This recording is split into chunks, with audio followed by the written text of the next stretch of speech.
د نن اگست 14مې نړۍ ته وخت را سره کوي. IRC یا د ژغورنې نړیواله کمیټه وايي افغانستان د اقلیمي بدلون د منفي اغیزو له امله له تر ټولو ډېر بیړني حالت سره مخامخ دی. په 2021 او 2022 کلونو کې د تیرو 10 کلونو تر ټولو ویجاړونکې وچکالي تجربه کړه. دا دریم کال پرله پسې چې لا هم وچکالۍ ته ورته حالت کې افغانستان راګیر دی.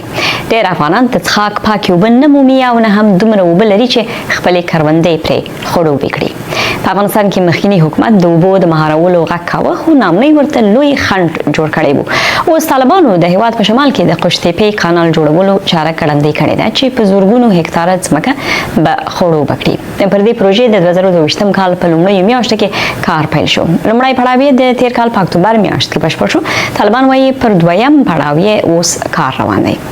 د BBC ازبکي څنګه کې یا ازبک تلویزیون همکار مو فیروز رحیمی د افغانستان شمال ته په خپل سفر کې د بلخ ولایت په دولت آباد، کلدار او د جوزجان په اخشب ولسوالۍ کې له هغو بزګرانو سره خبرې کړې چې د قوشتېپې د کانال یا له کانال سره یې خپلې ټولې هیلې غوټه کړې دي.